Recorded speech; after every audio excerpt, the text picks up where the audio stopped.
It happened on a Thursday that felt like it had forgotten how to be a day. The sky sagged low over the rooftops, thick with grey. A slow, persistent rain fell like it had been doing so for years. Not loud, not stormy. Just enough to soak through jackets, make shoes heavy, and remind people of everything they were already tired of. On the corner of Maple and 9th sat a little convenience store wedged between a laundromat with one broken dryer and a pawn shop, with dusty windows. The faded sign above the door read Walt's. Inside, the hum of old refrigerators blended with the faint buzz of a fluorescent light that had been flickering for 3 weeks. The air smelled of coffee, mop water, and the strange sweetness of candy that hadn't moved from its shelf in months. It wasn't pretty, but it was safe, familiar. A place where regulars left coins on the counter and said, "Put it on next week's." A place where Walt, the owner, didn't need cameras because he already knew every lie people told. And most of the time, he let them keep them. If you're someone who believes stories matter, stick around. Make sure to subscribe. Hit the like button and share this with someone who still believes in kindness, because this one starts small, but it doesn't stay that way. Walt had owned that store for 31 years. He wasn't the talking kind. He let his coffee go cold most mornings and spent his afternoons restocking shelves he'd memorized a decade ago. He wore the same cap every day and only took it off when someone died. But he noticed things. The way Mrs. Dale from Unit 4 always bought painkillers at the end of the month. The way Mr. Ortega's hands trembled more when it rained. The way teenagers stole candy, not because they were thieves, but because it was the only sweet thing in their day. And that's why, when the girl walked in, Walt noticed her before she even reached the door. She couldn't have been older than 8. Maybe 9 if you counted her bones and not her clothes. Her jacket was too thin for the weather. Sleeves stretched past the tips of her fingers. Her jeans were torn at the cuffs. Her sneakers were mismatched, one blue, one white, and neither fit right. Her hair was tied into a messy, lopsided braid that swung like a pendulum as she walked, damp and clinging to her cheek. She walked like she didn't want to be seen, but also like she'd done this before. Fast, purposeful, straight. To the back aisle. Walt didn't move. He didn't ask if she needed help. He just lowered his glasses and watched. She paused at the canned soups, picked up a can of chicken noodle, turned it in her hands, then looked at the price tag, $1.79. She put it back, moved to the peanut butter. Same thing. She stared at a loaf of bread for a long moment, then turned, walked to the counter and placed something on top. 2 quarters, 3 dimes, 4 nickels, 1 penny, and a folded piece of notebook paper. Then she turned and walked out. Not a word, not a glance, just the soft squeak of the door and the dull jingle of the bell above it. Walt stared at the counter. The coins were arranged neatly, almost symmetrically, like someone who cared a lot had counted them, maybe more than once. He picked up the note, squinting through his glasses. It was written in pencil, careful, straight, like she was trying to write clearly even though her hands were probably shaking. "I'm sorry. I didn't have enough. My brother is sick. He hasn't eaten. I'll come back and pay you. Please, don't tell." Lucy. Walt exhaled slowly. The coins didn't matter. The soup didn't matter. But that note had something in it, something Walt hadn't felt in a long time. He looked toward the door, as if maybe she'd still be standing. There she wasn't. It would have been easy to do nothing. He could have shaken his head, mumbled something about hard times, and gone back to restocking the chips. But instead he moved. He grabbed an old grey jacket from the peg behind the counter, zipped it up, and stepped outside, locked the register, pulled the collar up against the rain. He didn't know where she'd gone, but he had a feeling. He walked down Maple, past the bakery, past the mechanic's shop, past the benches where the older men played dominoes when the weather was kind. He walked 4 blocks. Then he saw her. She was sitting on the stoop of a building. That looked as tired as the sky. Paint peeling. Mailboxes rusted, windows cracked. A place where voices echoed louder because the walls were thin. She was curled into herself, knees hugged to her chest. Backpack at her feet.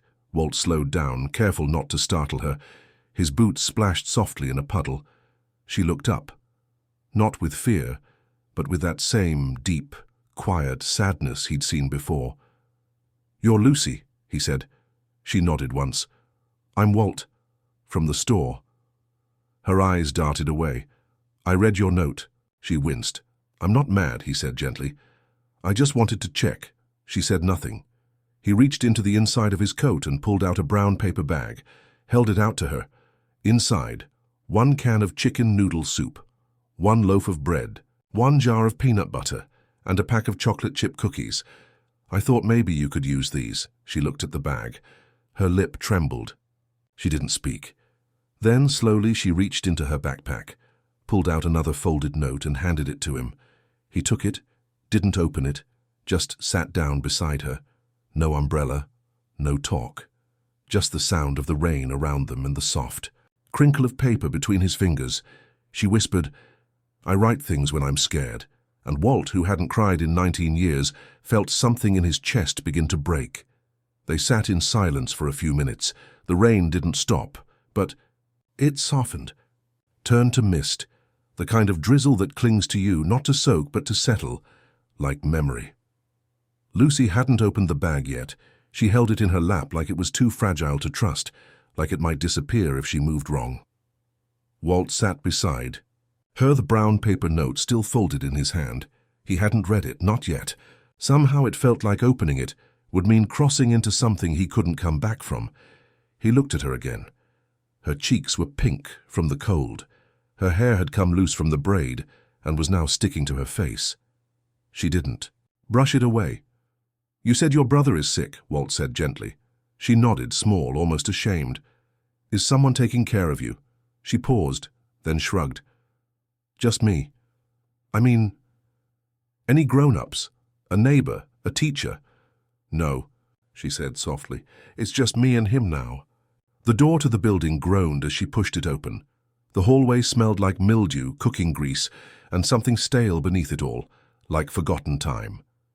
The carpet had been ripped out years ago, leaving concrete scarred with old glue marks and spills. 1 light bulb flickered overhead, casting shadows that made the hallway seem longer than it was. 3rd floor, she mumbled. Walt followed. The stairwell creaked beneath their feet, the kind of sound that felt like a warning and a memory all at once. Someone above them coughed. A door slammed somewhere below. A TV echoed with the sound of a game show, too loud for how early it was. They reached the top. Lucy walked to a door with peeling green paint and the number 3C scrawled in marker, over a spot where a brass plate had once been. There was a small drawing taped near the door, a stick figure in a cape with the words, Me and Elijah, written in bright orange crayon. She pulled a key from her shoe, unlocked the door, looked at Walt with the caution of someone who's been told too many times not to trust anyone. You can come in, she said. But it's messy. The apartment was small. 1 bedroom, 1 main room, a galley kitchen that barely deserved the title. But it wasn't the mess Walt noticed first. It was the quiet, the kind of quiet that stretches, that presses down. Too quiet for a home with children, too still for siblings. It was the quiet of holding things in for too long. Then came a cough, dry, sharp, from the back room. Lucy walked ahead, dropping her backpack near the couch, or what was left of one. The cushions were worn thin, one side patched with duct. Tape! A folded blanket and pillow rested near the floor, maybe where she slept. I'll check on him, she said, and disappeared into the bedroom. Walt stood just inside, unsure where to look. The kitchen sink was stacked with dishes. Crayon drawings covered the lower half of the fridge, colorful superheroes, scribbled names, stars. A single plate sat drying beside the sink, a spoon still wet beside it. Time felt thick in that space. Like everything inside had been moving slower than the world outside, he stepped further in. From the bedroom, a small voice croaked. Luce? I'm here, she answered gently. I brought something. Walt stood in the doorway, the boy. Elijah lay curled beneath blankets on a mattress that rested directly on the floor. His cheeks were flushed, his lips dry. Beside him, a small plastic bowl sat ready. The fan in the window buzzed quietly, trying to push air through the stillness. Lucy knelt beside him and opened the bag. I got you soup, she said, trying to sound cheerful. And peanut butter and cookies.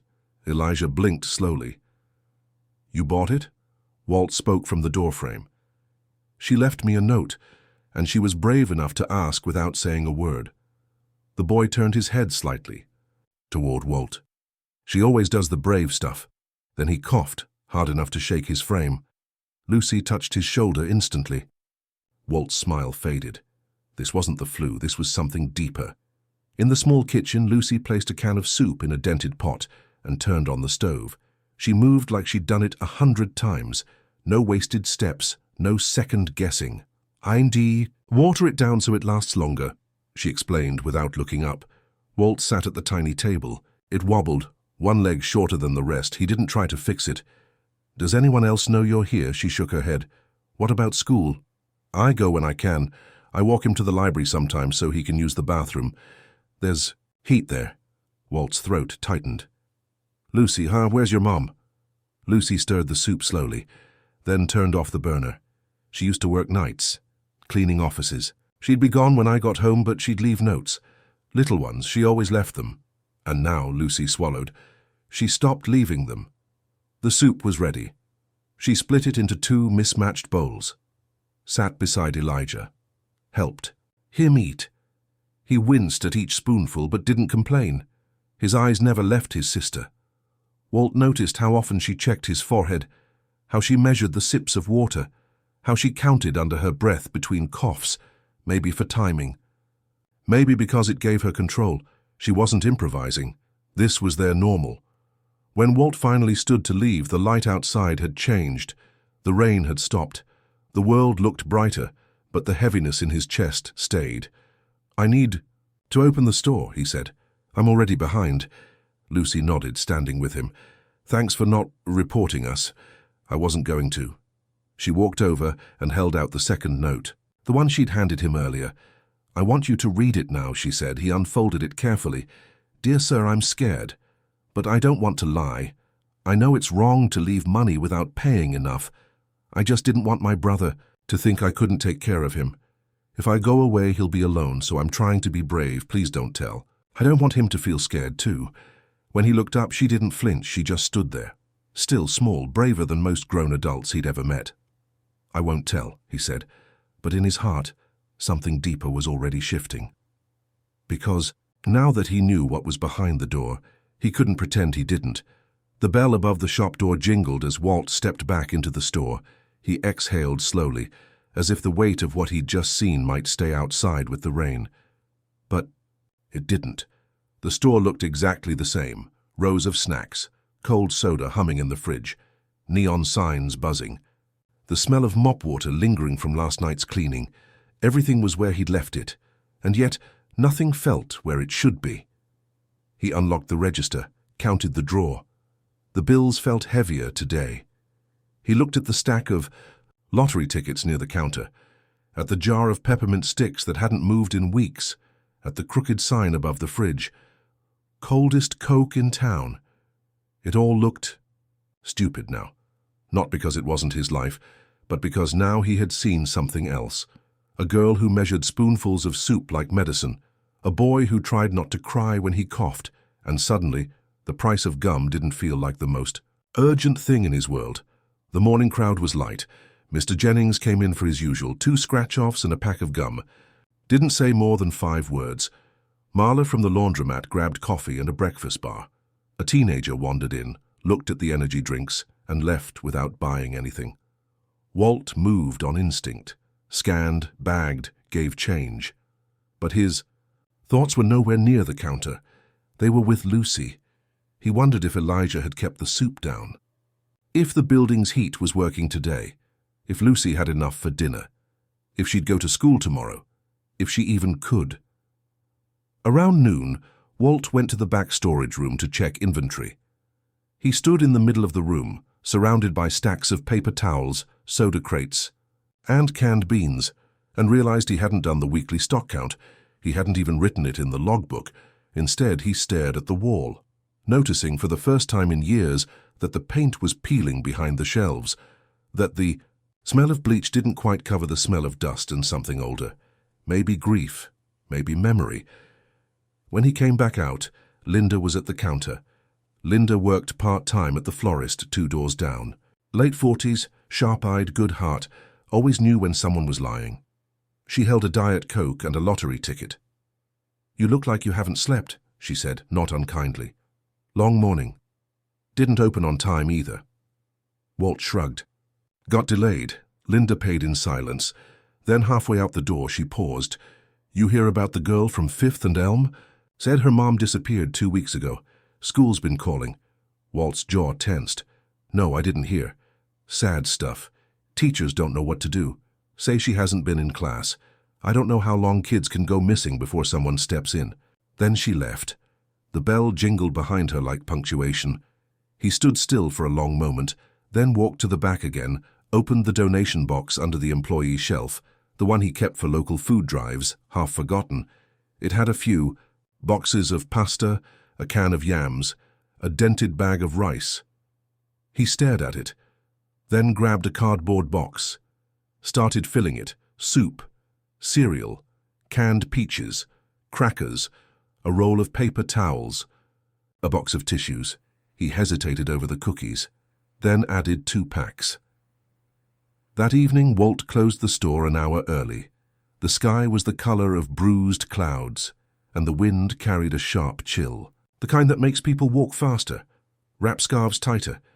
He didn't take his truck, just walked, carrying the box like it weighed more than it did.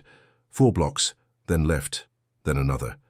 He paused at the entrance of the building, tried to listen, for something through the walls. A cough, a laugh, anything. Then went up. He knocked once. The door opened a crack. Lucy's eyes peered through the gap. When she saw him, the crack widened. "I didn't think you'd come back." "I said I would." He handed her the box. Her eyes widened. She didn't say thank you, not right away. She looked inside, touched the cookies, smiled without showing teeth, then whispered, "He threw up the soup earlier. I didn't know what else to give. There's crackers and ginger ale. I don't want you to get in trouble." Walt looked at her. Really looked and realized she wasn't scared of losing the food. She was scared of hope, because once someone gave you something, they might expect something back. He knelt down. "You're not stealing, Lucy. You're surviving." She looked down. "You shouldn't have to do it alone," he added. A long silence followed. Then she opened the door wider. Inside, Elijah was asleep on the couch, curled up in a nest of blankets. Lucy moved around the apartment quickly, placing things in careful order: pantry, shelf, fridge. Walt sat down in the same chair as before. The room still smelled like old walls and tired air, but there was something else now.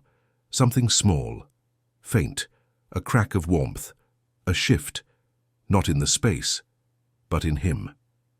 Before leaving, Walt pulled something from his coat pocket, a little spiral notebook, a cheap one, 80 pages, blank. He handed it to Lucy. "For your notes." She looked at it like it was made of gold. Then she whispered, "Do you want to read one I wrote last night?" He nodded. She pulled a folded paper from under a cup on the counter. He unfolded it. "Dear God, please let the man from the store be real. Please don't let him disappear like the others." He looked at her. She didn't flinch. And for the second time that week, Walt Voss, who hadn't cried in nearly 2 decades, had to look away. The next morning, Walt opened the store like nothing had changed. He turned the key, flipped the closed sign to open, and flicked on the humming neon that barely lit the window. The coffee brewed. The first few customers came and went. Silent exchanges, sleepy eyes, card swipes, coins dropped in tired hands. But inside Walt, everything had changed. He couldn't stop seeing her. Lucy's eyes at the door. Her voice, too small for her age. Her careful hands placing peanut butter beside expired pasta, like it was treasure. And Elijah curled in blankets, coughing through sleep like he was used to the sound of hurting. Walt watched the world go by his store window that morning like it was something separate from him. People walking past, kids on their way to school with backpacks too full, a crossing guard holding back traffic, and all he could think was, where would Lucy be this morning in that apartment, alone again, or worse, being noticed? At 10:42 a.m. the bell above the door jingled. It was Linda again. She wasn't holding anything this time. Just her phone in one hand and a look on her face that Walt had learned meant news. "You saw the paper?" she asked. "No." She placed it on the counter. The headline was small, buried on the bottom left of the local section. Neighbors raise concern. After mother, missing for over 2 weeks. Walt stared at the words without reading the rest. Linda tapped the article. Says schools filed reports, truancy. Welfare check was attempted but no one answered the door. Police say it's being looked into. Walt's mouth was dry. Anyone say the kids are alone? Linda shrugged. Not yet, but they always find out. Eventually. When she left, Walt folded the paper and put it under the counter, then sat down behind the register. He didn't know what was going to happen, but he knew how this kind of thing usually ended. He'd seen it before. Not often, but enough. Families. Scattered, siblings split. Kids put into homes where kindness came second to paperwork. Lucy would disappear into a system. Elijah would end up somewhere else, and the next time he saw them, if ever, they wouldn't be the same kids. That afternoon, Walt left the store again. He wrote a note and taped it to the door. Back in 30, sorry for the delay. He didn't lock the register. Didn't turn off the lights, just grabbed 2 grocery bags and walked. This time, when Lucy answered the door, she looked scared. Not cautious, not tired, scared. "You saw the paper?" she asked. He nodded. "I heard the lady next door on the phone. She said my name. Said I looked too small to be doing laundry alone." Walt exhaled slowly. "Okay. I can make us invisible," Lucy said suddenly. "I can close the blinds. I can put Elijah in the closet with the blankets. He won't cry, I swear. He won't make a sound." Her voice was shaking now. Walt held up the bags. "Grocery drop. Just me. No questions." She hesitated, then stepped back. Elijah was sitting up now, weak but awake. He waved a pale hand from the couch. Walt set the bags down.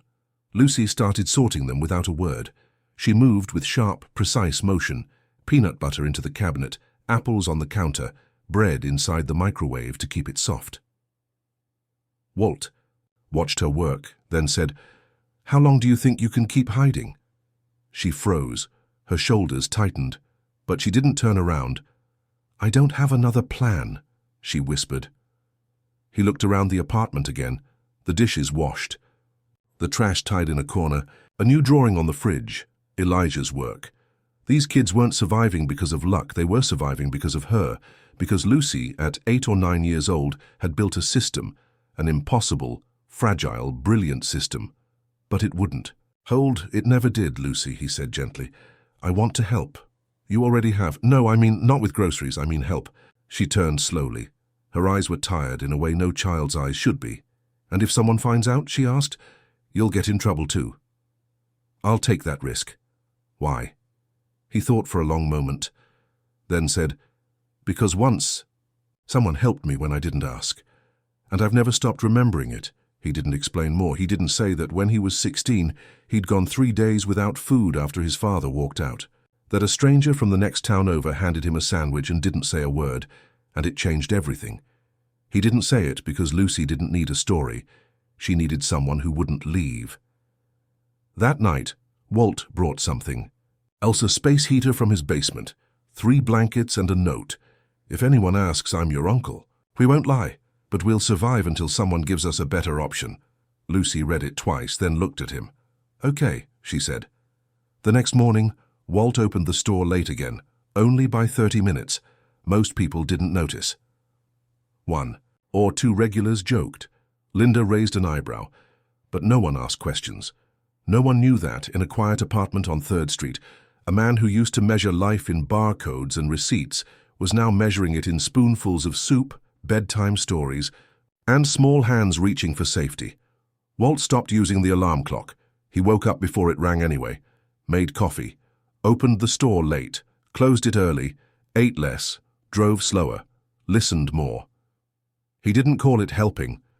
He didn't call it anything. But every evening after the last customer left, he found himself filling another bag, a pack of crackers, a few apples, an old set of coloring pencils from the donation bin, a book he once liked, cough drops, socks, a toy car he found in the stockroom that had been there since Christmas 2 years ago. He started keeping a mental inventory of what Lucy didn't ask for, which was everything, and what Elijah needed, which was anything. That made him feel safe. The apartment smelled different now, still small, still drafty, but it no longer carried the scent of neglect. It smelled like heated soup, dry laundry, open crayons, toast. One night, Walt brought a small radio, tuned it to a jazz station, left the volume low. Music filled the corners like a whisper. Elijah fell asleep on the couch listening to it. Lucy, sitting on the floor sketching something in her notebook, didn't speak for 20 minutes. When she did, it was only to say, "This feels normal." Walt didn't answer. He couldn't. Some nights Lucy asked for stories, not books. Not fairy tales, real stories. Walt told her about when he was 9 and fell off a ladder stealing apples, about how he once slept in a church because it was warm and no one asked questions, about a dog he almost kept, but let go because the pound. Seb paid $20. He never used the words poor or alone, but Lucy understood. One night she asked, "Did you ever feel like no one was coming?" Walt stared at the ceiling for a long time before answering. "Yes," he said softly. "A lot." She didn't ask what he did after that, because she already knew. At the store, things went on, mostly. Customers still came. Linda still gave him looks. Kids still loitered by the candy rack, but Walt wasn't the same. He found himself putting things aside, a fleece hoodie in the back, just in case Elijah's cough came back strong, a notebook with a unicorn cover for Lucy, even though she said she didn't like girly stuff.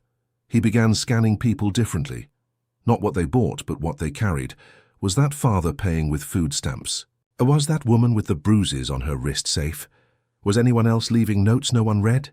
One Thursday, Walt walked into the apartment and found Lucy boiling water. No soup, just hot water. "We're saving the last can," she said. "Just in case." Walt put down his bag.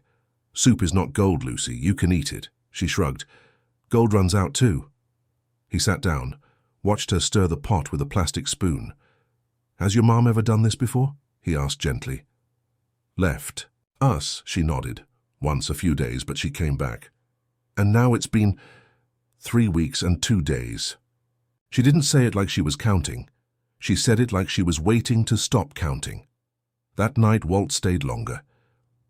Lucy fell asleep on the floor beside Elijah, who'd drawn a superhero on the back of a receipt and was still holding it when he dozed off. Walt sat in the corner, listening to the soft rhythm of breathing and the radio humming. He looked at their faces and saw his own. Not literally, but in the way Lucy curled around the bag of groceries like it was armor. In the way Elijah muttered in sleep, one hand clenching the edge of the blanket. He remembered doing that. Long ago, in a trailer behind a gas station where his mother had once worked, before she vanished too. He hadn't thought of her in years, but now the memory returned with color. Her shoes by the door, her voice through the thin walls, her humming when she was folding shirts, and how one day she just didn't come back from the grocery store. He was 11. He told people she'd gone to visit her sister. There was no sister. There was no goodbye. Just silence and hunger, and people who pretended not to notice. Walt blinked hard. It was almost midnight. He stood slowly, covered Lucy with the thicker blanket he'd brought. He placed one of the toy cars next to Elijah's hand. Then he left the apartment quietly, walked home under a sky without stars. The next morning, Lucy was waiting outside his shop. She held something. In her hands, it was a paper bag, inside 2 peanut butter cookies. Slightly crushed and a folded note. He opened the note. "For you, because you stayed. You didn't have to, but you did. And that makes you more than real. It makes you family." He looked at her. She wasn't smiling. She was watching, too. See what he'd do with the note. He folded it carefully, put it in his pocket, and said, "I'll open the store in 10 minutes. But first, I'm making us hot chocolate." She followed him in. No words, just footsteps, and a little bell jingling behind them, letting the world know something had opened. Walt was sweeping behind the chip racks when the bell above the store door jingled. He glanced up. It wasn't Linda, or Jennings, or the twins who usually tried to sneak extra candy into their hoodie sleeves. This man was new, tall, tan jacket, clean shoes, a badge clipped to his belt, but turned just enough not to be obvious. The kind of man who smiled first and asked questions. Second, Walt put the broom down slowly. "Morning," the man said. Walt nodded. "You're early for lottery tickets," the man chuckled. "I'm not here for those." He wandered toward the soda fridge, opened the door, pulled out a bottle of water, but didn't drink it. Instead, he leaned on the counter. "I'm with Community Services," he said, "working with a few local schools." Walt raised an eyebrow. "Lot of families missing appointments lately, gaps, kids who stop showing up. Teachers file concerns, system takes too long, so I walk around." "Walk around?" "Talk to shop owners, barbers, people who see things." Walt stayed. "Quiet? You ever notice a young girl around here?" the man asked. 8 or 9. Brown hair. Alone sometimes. Walt's chest tightened. "Why?" The man didn't blink. "Someone left a note at the school. Said she's been seen walking with groceries. No adult. Sometimes with a boy." Walt forced a breath through his nose. "You got a name?" "Not yet. That's the thing about notes. They tell you just enough to worry." Walt rang up the waiter. "That'll be $2.25. The man paid with a 5, didn't ask for change. Before leaving, he said, 'If you see anything unusual, call us.' He left a card, just initials, a phone number, and that polite, practiced smile. Then he walked out. Walt stood behind the counter long after the door shut, listening to the soft buzz of the refrigerator. That evening, Walt didn't bring groceries. He brought silence. When Lucy opened the door, he didn't smile. She didn't either. They didn't need to say anything. She knew something was different. Elijah was curled up on the couch with a blanket over his head. The radio was off. The drawings on the fridge were gone, carefully tucked. Inside a folder now hidden behind the microwave, Lucy sat at the table with her arms crossed like she was bracing for news. Walt sat across from her. "A man came to the store today," he said. She blinked. "Said he works with schools, community services." She didn't move. "Said there was a note." Lucy exhaled. Her voice didn't shake, but her words were made of glass. "I think Miss Parson wrote it." "Your teacher?" She nodded. "I saw her last week. I was across the street from the school. I didn't go in, but she saw me. I know she did." Walt didn't say anything. He waited. Lucy looked toward the bedroom. "They're going to take us, right?" "Not yet. But soon?" Walt leaned forward. "I don't know." Lucy bit her lip. Then, very quietly, she said, "What if she's not coming back?" It wasn't a question. It was a wound, a quiet, raw truth that had finally surfaced. Walt looked at her. "What if she isn't?" Lucy flinched, then nodded. "That's the part I don't say out loud," she whispered. "Because if I say it, then it means it's real." Walt understood that sentence better than anyone ever should.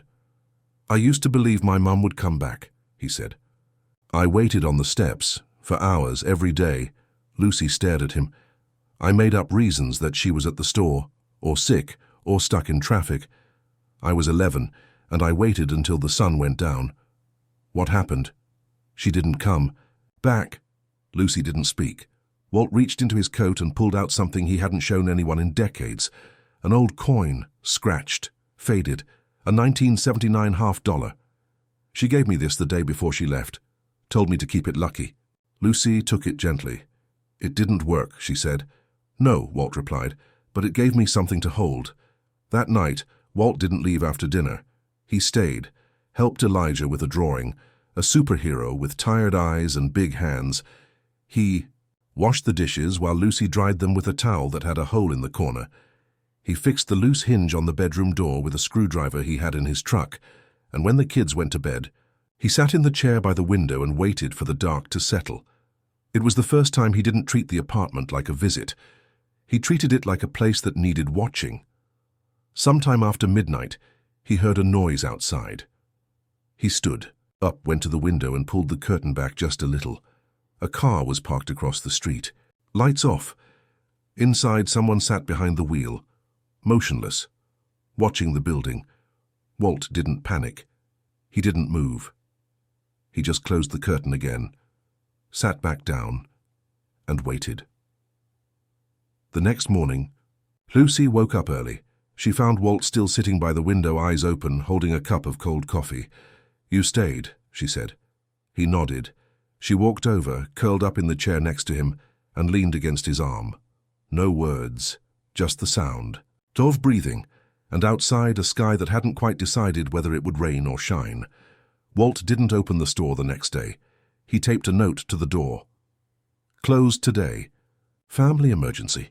He stood for a long time outside the entrance, keys in his hand, the weight of 31 years of routine pressing into his chest. He could have gone in, could have swept the floors, stocked the fridge, restocked shelves, balanced the register, the daily rituals that once defined his life, but not today. Today he was someone else.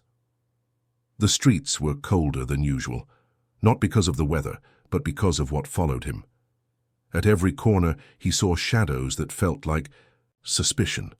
At every glance he heard the echo of questions. At every pause he imagined someone dialing a number. He reached the building and took the back stairs, knocked softly. Lucy opened the door without a word. She didn't ask why he was early. She didn't offer a smile, but she stepped aside and let him in, and that was enough. The apartment was quieter than usual. The radio was off. The windows were closed. The air was still. Elijah was drawing at the small table with the concentration of someone trying to escape into the paper. Walt noticed that Lucy had lined up the food neatly on the shelf. She had labeled each can with dates. Even the instant noodles had been organized by flavor. "She thinks if everything looks in control," Elijah said without looking up. "They won't take us." Walt crouched next to him. "Do you think that too?" Elijah shrugged. "I think people see what they want." He was too young to sound that old. Later that morning, Lucy pulled Walt into the kitchen while Elijah slept. She opened the bottom drawer and took out a small plastic bag filled with documents, birth certificates, school papers, a list of emergency contacts, all crossed out in pencil. "I keep it ready," she said, "in case we have to leave." "Leave? If they come, I don't know where we'd go, but I can't let them separate us." Walt stared at the papers. They were creased from being handled too many times, faded at the corners, as if they'd been prepared and repacked in fear again and again. "You shouldn't have to carry this kind of fear," he said. "But I do," she answered. "And I will, because no one else will." That afternoon, someone knocked on the door. 3 short knocks. Walt froze. Lucy's eyes widened. They looked at each other, then at the peephole. A woman in a blazer stood in the hallway, holding a clipboard. She knocked again. "Hello?" she called. "This is Andrea from the Department of Family Welfare. I'm following up on a report about children in this unit. Is anyone home?" Walt whispered. "Don't open it." Lucy nodded and stepped back, motioning for Elijah to stay quiet. Walt moved to the door, peered through the hole. The woman stood patiently. Not aggressive, not suspicious, just persistent. She waited for a full minute, then slid a card under the door. "I'll come back tomorrow," she said. "Please call if you need anything." Her footsteps faded, but the silence she left behind did not. That night Walt stayed again. He slept sitting up in the chair by the window, coat wrapped around him, one boot off, one eye open. At some point, Lucy came over with a blanket. "You don't have to stay," she whispered. "Yes," he said, "I do." And he meant it. In the morning, Lucy didn't speak for a long time. She helped Elijah with breakfast, brushed his hair, folded the blanket on the floor. Her movements were robotic, like her mind was elsewhere, calculating, waiting, planning. Walt brought over warm tea, sat beside her. "They'll come back," she said finally. "Yes, they'll ask questions. Yes, they might take us." "Yes." She didn't cry, but her voice trembled when she said, "If they come, I won't go without him." Walt didn't answer right away. He reached for her hand, held it gently. "You won't have to."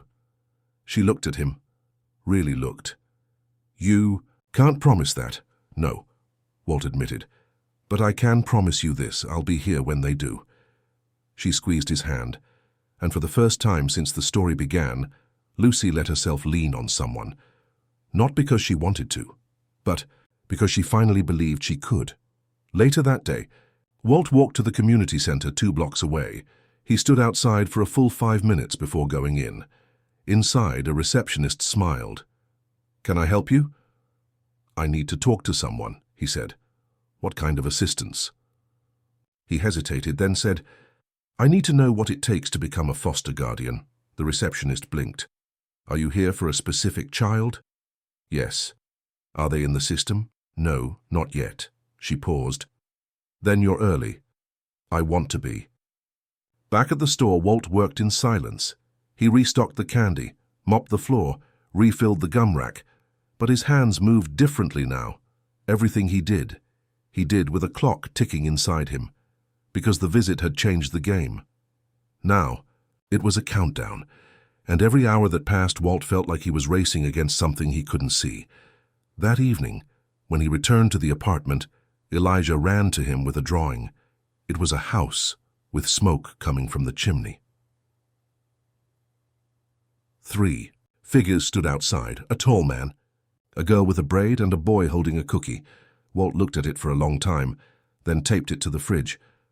Underneath, he wrote in marker, "Home, version 1.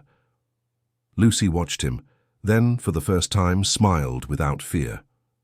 Walt opened the shop for exactly 20 minutes the next morning, just enough time to check the register, grab a few items from the shelf, and respond to Linda's concerned glance with a tired, "Just running behind." By 9:15 a.m., the closed sign was back in the window, and he was gone again, a paper bag in hand, coat unbuttoned, and eyes fixed ahead. The streets felt sharper that day, like they were paying attention. At the apartment, Lucy opened the door before he even knocked. She looked like she hadn't slept, hair unbrushed, dark circles under her eyes. But she was alert, painfully so. "She came back," she said. Walt's breath caught. "Your mother?" "No." "The woman from Family Welfare?" He stepped inside quickly. Elijah sat on the couch hugging a pillow to his chest. He didn't look up. She knocked 3 times. "I didn't answer," Lucy continued. "Then she left something taped to the door." Walt walked over to the small table, where Lucy had laid out a piece of paper with folded edges and the logo of the State Department of Child and Family Services at the top. He read the first line. "This is a formal notification of intent to initiate a welfare check within 48 hours, unless contact is made with the department." He didn't read the rest. He didn't need to. The meaning was clear. They were out of time. Lucy sat on the floor, legs crossed, arms wrapped around herself. "I can't hide him in the closet," she said. "He'll cough. They'll know." Walt knelt beside her. "You don't have to hide him." "Then what do I do?" He didn't answer right away, because he didn't know. That night, Walt returned after closing the store, bringing groceries and one more thing, a manila envelope. Inside, a printed application form, guardianship pre-approval. It was the first real paper he'd filled out in years. He handed it to Lucy. "It's a start," he said. She flipped through the pages. "Are you sure?" she asked. "No." "Then why?" He smiled faintly. "Because you didn't ask me to." Later, while Elijah slept and the room fell into quiet hums of the heater and distant traffic, Lucy did something she hadn't done before. She reached behind the couch, into a zippered compartment of her backpack, and pulled out a small wrinkled envelope. "This is the last thing she left," she said. Walt looked at her. "She left it in the fridge, taped to the inside. I found it 2 days after. She didn't come back." He took it gently. It wasn't sealed, just folded, the paper thin from the cold and time. He opened it slowly. The note read, "Lucy, if something happens and I don't make it back, don't panic. Take care of your brother. Keep the door locked. Don't trust anyone unless they bring you bread and peanut butter. If I'm gone more than 3 days, call the number on the blue envelope. I love you. I'm sorry. Mom." Walt stared at the note for a long time. "Did you call?" he asked softly. "There was no blue envelope," Lucy said. She forgot. "Kit? Or maybe took it with her." Walt's jaw clenched. This wasn't an accident. This wasn't just a disappearance. This was a goodbye, masked as a maybe, and Lucy knew it, and had known it for weeks. "I didn't tell Elijah," she said. "I didn't." Want him to know that she didn't mean to come back. Her voice cracked on the word mean. I kept hoping I'd find it, or that she'd send another letter, but nothing. Walt folded the note, handed it back to her. You don't have to protect him alone anymore. Lucy looked away. I don't know how to stop. They sat in silence, long enough for the shadows in the room to stretch into every corner. Then Lucy whispered, You remind me of her. The way you always knock twice. The way you fold bags before you leave. The way you look at him like he matters. Walt blinked hard. He hadn't heard anything that personal in years. Later that night, after Elijah was asleep again, Lucy handed Walt her drawing notebook. I made something, she said. He flipped through the pages. There were sketches of soup, cans, couches, a radio, a superhero with a beard and a crooked smile. Then on the last page, 3 stick figures. One was labeled me. The second, Elijah. The third had glasses and a coffee cup in his hand. It was labeled, Not Just the Store Man. Walt smiled. It was the first real smile in days. Then he closed the notebook and placed it on the table. I need you to do something, he said. Lucy looked up. If they come back tomorrow, I want you to tell them the truth. Her eyes widened. All of it? Enough of it. And if they try to take us, then I'll be there and I'll fight it. She hesitated, then nodded. Okay. The next morning came with rain, steady, not heavy, but enough to soak the sidewalk and blur the outlines of things. Walt sat near the window with a thermos in his hands. Elijah played quietly on the floor. Lucy sat at the table, dressed in clean clothes, hair brushed, hands fidgeting in her lap. At 10:03 a.m., there was a knock at the door, just 2 this time, not 3. Walt stood up, walked over, opened the door. The woman from before stood there, clipboard in hand, rain on her coat. Behind her, a second figure, a younger man, no badge, just a folder. Good morning, she said. We're here to follow up. Walt stepped aside. Lucy stood, and the room held its breath. The apartment felt colder that morning, not because of the weather, but because of the knock. 2 raps, measured, deliberate. The sound of something official, final. Lucy's eyes didn't move. She sat rigid at the table, back straight, hands flat on her jeans. Elijah had curled up in the corner with a coloring book, his crayon frozen mid-page. Walt was the only one who stood, the only one who walked to the door, the only one who turned the handle and let them in. The woman stepped in first. She wore the same blazer, the same calm eyes, but this time she brought a partner, a younger man, probably mid-30s, holding a blue folder and a neutral expression. Walt stepped aside. Neither adult smiled. Thank you for allowing us entry, the woman said. Her voice was polite, but it carried the tone of someone who already had answers and was waiting for confirmation. Walt nodded once. You're Andrea? Yes. And this is my colleague, Daniel. Daniel nodded. We're just here to talk. Nothing more yet. The word yet echoed in the room longer than it should have. Lucy stood up slowly. Walt stayed close to her, a subtle gesture, protective but not possessive. Andrea took a slow glance around the room. Kitchen, couch, crayons on the table, half-folded laundry on the chair, a pot on the stove, a bag of groceries from Walt's store, a floor swept clean, but the air carried the weight of something unspoken. Is this your residence? Andrea asked Lucy gently. Lucy nodded. And how long have you been here alone? Walt opened his mouth, but Lucy spoke first. Since my mom left. 24 days ago. Andrea wrote something down. Daniel stepped forward. Do you know where she went? No, Lucy replied. She left a note. May we see it? Lucy looked at Walt. He gave a slight nod. She retrieved the note from her backpack and handed it to Daniel. He read it. Twice. Folded it. Placed it in the folder. Andrea continued.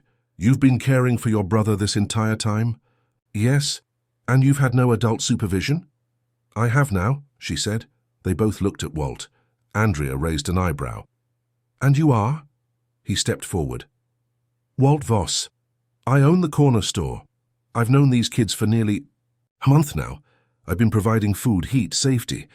Andrea's pen hovered above her notepad. Are you a relative? No. Legal guardian? Working on it? You understand the seriousness of this situation? Walt took a slow breath. Better than anyone. Daniel cleared his throat. Mr. Voss, while we respect your help, housing minors without authorization can be viewed as obstruction, even if your intentions are good. I'm aware. Andrea turned back to Lucy. Have you felt safe here? Yes. Have you missed meals? No. Has your brother been ill? He had a cough. It's better now. Andrea scribbled more notes, then looked at Elijah. Can I ask him a few things? Lucy walked over and sat beside her brother, whispering something in his ear. He nodded. Andrea knelt down. What's your name, sweetheart? Elijah. Do you know who this man is? That's Walt. He gives us cookies. Andrea smiled softly. Has he ever hurt you? No. Does he make you feel safe? Elijah nodded. It would have been enough. Except Daniel asked the question no one was ready for. If we have to take you in for a short time, would that be okay? Elijah's face fell. He looked at Lucy, then shook his head violently. No, no, no. Lucy pulled him close. If they come, I won't go without him, she repeated, louder this time. Walt stepped in. There's no need to separate them. Andrea stood up. It's policy. We often place children according to age availability. Walt's voice rose slightly. He's her brother, Daniel replied. We understand, but we also have procedures. Walt reached into his coat, pulled out the signed guardianship application, placed it on the table. I've started the process. Andrea read it. Daniel did too. Neither reacted. The silence that followed was thick enough to drown in. Finally, Andrea said, This helps. But it's not fast enough. Walt's jaw tightened. Then tell me what is. Andrea sighed. We'll take this up the chain. For now, we'll file a temporary hold. That means we'll wait. 72 hours. After that, unless legal, intervention occurs, placement begins. Lucy stood. What if he's all we have? Andrea didn't answer. Instead, she said, We'll be in contact. Then they left. The door closed. The silence returned. Elijah cried softly against Lucy's shirt. Walt sat down heavily at the table. No one spoke for a long time. Then Lucy broke it. I should have run when I had the chance. Walt looked up. No, you did the bravest thing. Lucy wiped her face. You think they'll really come back? They always come back, Walt said. But so will I. That night, the air felt different. Not cold, not heavy, but electric, like the edge of a storm you can't see yet, but feel in your bones. Walt didn't sleep. Lucy didn't either. At one point, they sat at the table together, 2 cups of tea untouched, a notebook open between them. Lucy said, If I write something, now can you keep it in your pocket? Yes, in case they take me. He nodded. She wrote for 5 full minutes, folded the paper, handed it to him. Walt didn't read it. He placed it in his coat pocket over his heart and said, I won't need it, but I'll keep it anyway. The apartment wasn't silent. It breathed. Slowly, with each movement, each sigh, each step across the old floorboards, there was a rhythm to it now. A pulse, a kind of life that comes not from perfection but from presence. Walt didn't open the store that morning. He sat in the kitchen with a cup of coffee that had gone cold hours ago, watching Lucy tie Elijah's shoes while he yawned on the couch. She didn't talk much that day, neither did Walt. Words didn't feel necessary. They had prepared. Lucy had packed Elijah's clothes just in case. She folded them carefully into a tote bag Walt had brought from the store.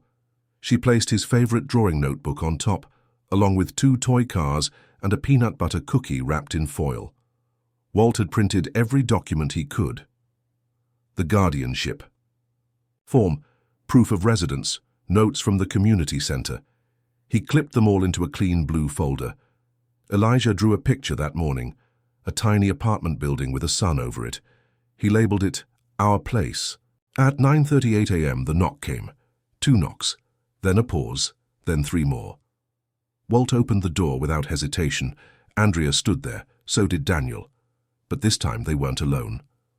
A third person stepped forward, a middle-aged woman with silver, earrings and a burgundy binder. Her expression was unreadable. "Mr. Voss," Andrea said, voice steady, "we're here for our final evaluation." Walt nodded and stepped aside. Lucy stood, holding Elijah's hand. Elijah's grip was tight, too tight. They sat at the small table. Walt offered coffee. No one accepted. The third woman finally introduced herself. "My name is Janice Gray. I'm the regional supervisor." She opened her binder with a quiet authority. "I've reviewed the file, the note from the mother, the application, the statements." She looked up at Lucy, then at Elijah, then at Walt. "What you've built here is unconventional," she said. "Not standard, not procedural." Lucy's shoulders tightened, but Janice continued, "It is human, it is stable, and it has prevented more trauma than we can measure on a form." Walt didn't move, he didn't breathe. Janice closed the binder. "You are approved for emergency guardianship, effective immediately, with a 90-day observation window and continued follow-up." Andrea allowed herself a small smile. Daniel relaxed, in his chair.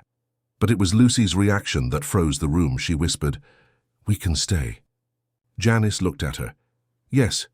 Tears welled up in Lucy's eyes but didn't fall. Instead, she turned to Walt and, without speaking, wrapped her arms around his waist and didn't let go. They stayed for 20 more minutes, filled out forms, asked final questions, gave Walt a checklist of future visits, school enrollment and pediatric appointments.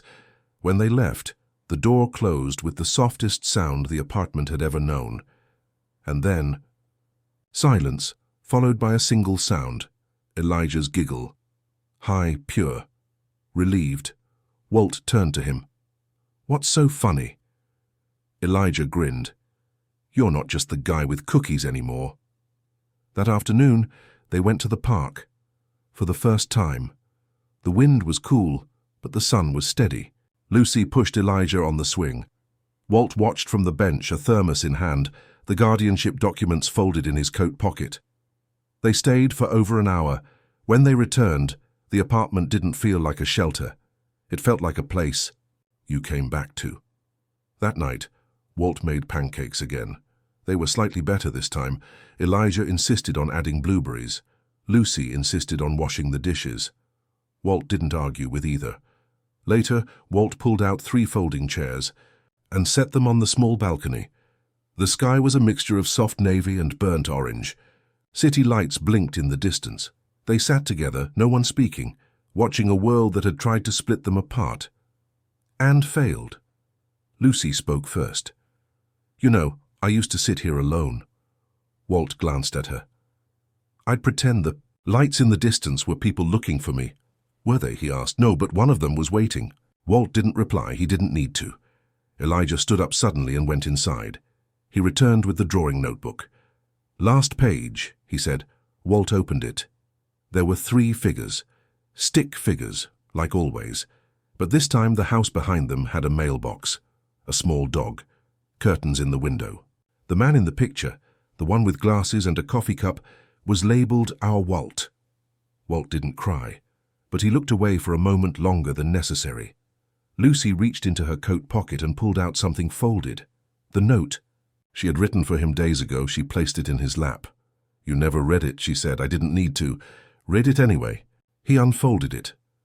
"If they take me, I want you to know, you were the first person who saw me, not like a problem, not like a burden, like a girl trying to keep a promise, and because of that, I kept going." He didn't speak. He didn't have to, because some stories don't end with words. They end with quiet, with breath, with 3 folding chairs on a narrow balcony, and a girl, a boy, and a man, none of whom planned this, all of whom needed it. And some stories don't end with grand gestures. They end with breathing, with quiet, with 3 folding chairs on a narrow balcony, with a girl, a boy, and a man, none of them expecting this, all of them needing it. And if you've stayed with us through the end, if this story moved something inside you, don't. Leave without letting us know. Subscribe to the channel, like the video, share this story, and in the comments tell us, What would you have done if you were Walt? Because stories like this deserve to be heard and remembered.